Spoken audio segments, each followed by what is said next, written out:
Thailand ও Cambodia দুই প্রতিবেশী রাষ্ট্র। সীমান্তে আবারও রক্তাক্ত সংঘর্ষ, অন্তত 12 জন নিহত, কূটনৈতিক সম্পর্ক ছিন্ন প্রায়। প্রশ্ন উঠছে, এই সংঘর্ষ কি সর্বাত্মক যুদ্ধে গড়াবে? আর যদি গড়ায়, কে হবে শক্তিতে এগিয়ে?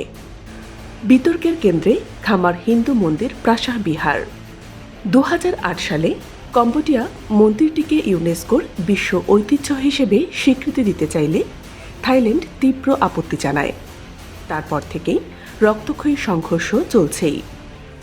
সামরিক শক্তির দিক দিয়ে দুই দেশের ব্যবধান বিশাল।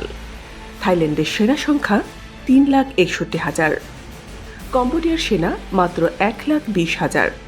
থাইল্যান্ডের বিমান বাহিনী দক্ষিণ পূর্ব এশিয়ার অন্যতম আধুনিক। তাদের রয়েছে 11টি সুইডিশ গ্রিপেন, বহু F-16 ও F-5 যুদ্ধবিমান।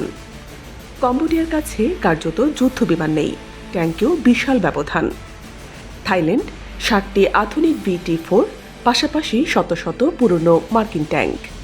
কম্বোডিয়া প্রায় 200টি পুরনো চীনা সোভিয়েত ট্যাঙ্ক, কামান, হেলিকপ্টার প্রশিক্ষণ, সব দিক থেকেই থাই বাহিনী এগিয়ে।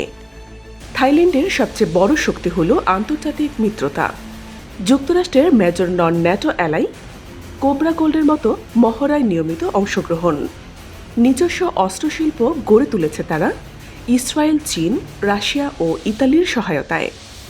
বিশ্লেষকরা বলছেন, পূর্ণাঙ্গ যুদ্ধের সম্ভাবনা কম, কিন্তু রাজনৈতিক অনিশ্চয়তা ও কূটনৈতিক টানাপোড়েন যে কোনো সময় বড় ধরনের সংঘর্ষ ডেকে আনতে পারে। থাইল্যান্ড বনাম কম্বোডিয়া একটি যুদ্ধ কি অপেক্ষা করছে দক্ষিণ পূর্ব এশিয়ার দরজায়? সামরিক শক্তিতে থাইল্যান্ড অনেক এগিয়ে, কিন্তু যুদ্ধের ফলাফল কখনো কেবল সংখ্যা দিয়ে মাপা যায় না। আপনার মতামত দিন।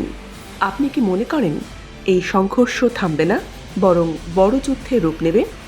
সর্বশেষ আপডেট পেতে সাবস্ক্রাইব করুন BGN TV 24-এ। খবর যেখানে, বিশ্বস্ততা সেখানে।